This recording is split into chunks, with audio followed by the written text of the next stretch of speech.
everyone. Thank you so much for coming. I just breezed in from Northern Virginia where I live, and so I'm newly experiencing the show with all of you, and it feels so good to be back. I graduated in 2005 as a studio art major, and have been back a couple times, but really not for anything this meaningful. My friend Lucy, is Lucy here? Okay. Her work is behind you, and so she'll be talking in a minute, but I just want to say that I graduated with Lucy, and so we both kind of went our separate ways in 2005 as studio art majors, and I hit this creative block after I graduated, and I didn't understand it. Now I can talk about it, but like at the time I had no idea what was what. I just knew that I all of a sudden couldn't paint, and I had studied painting mostly at Davidson. So I found myself in a studio that I rented, and just like the paintbrushes were not gonna do anything at that point. So in hindsight, I probably should have just gone to therapy, but I went and I got my master's in counseling instead. So I was like, graduate degree, let's go.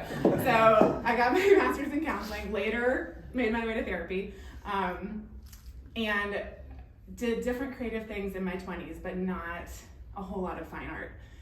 It was really too kind of dangerous for me to go there because I've had a whole bunch of unprocessed trauma that I just was not ready to deal with, and now I know that. I did not know it at the time.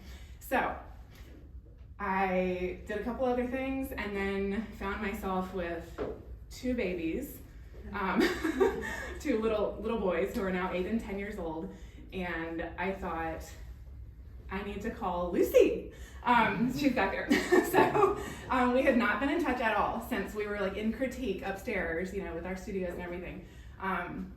But my point is, Davidson is such a special, nurturing place, and I went back to the person I loved the most and knew the best from my class, and we had these weekly FaceTimes where we would talk about art and life and all kinds of stuff. It was like we worked through everything together.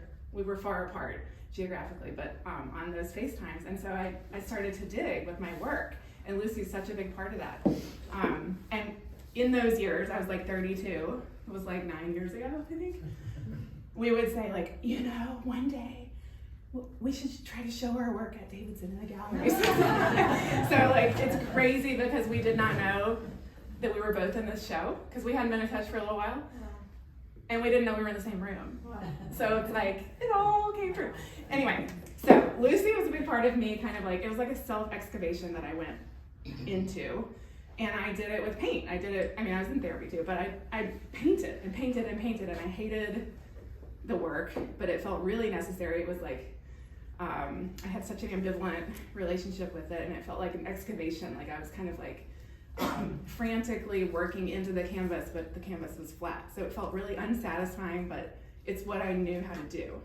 And I did something like 60 paintings, big ones that I didn't want to show, and there was just a whole bunch of darkness for me around my work at that time.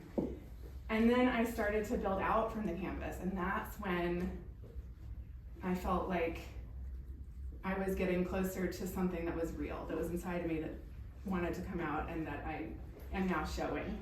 And I think that came about at the same time as I was discovering a new relationship with my body, because for the first time I was going to a gym and working with a trainer and building strength through Olympic style weightlifting, and that for me that was like hell freezing over. Like, I didn't do sports, no.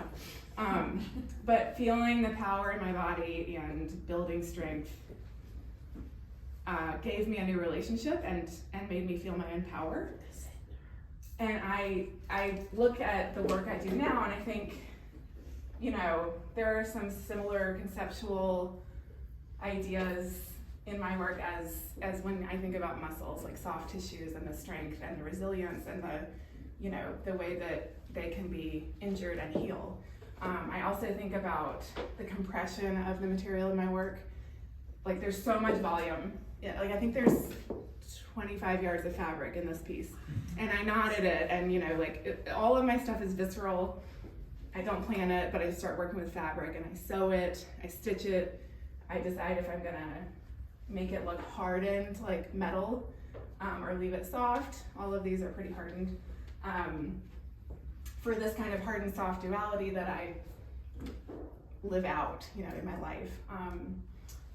And so it's very feminine in nature because I'm feminine, and whatever is happening for me emotionally, viscerally, unconsciously ends up coming out in the work. And to me it's a lot of different things. It's not one thing, but in a way it celebrates kind of like a victory of self. And sometimes that isn't one-dimensional, you know what I mean? It's layered, and there are parts that are hidden that you can't see. You know, there's a lot of volume that's compressed, kind of like DNA. Like DNA holds so much information, but it's compressed into our bodies. So that's kind of the work I'm doing now. I discovered fabric and sewing because I grew up playing with fabric and working with needles and doing all kinds of different stuff with my mom. And she taught me things like smocking. So like the piece here is called shield, and I smocked fabric, which is usually for like little girls' traditional dresses. But it looks more aggressive, and it is actually very strong. You know, it like actually holds the fabric together into the pleated formation. And so I'm still working on things like this. Some of these are from this year. And I'm continuing in this kind of pattern for right now. We'll see what happens.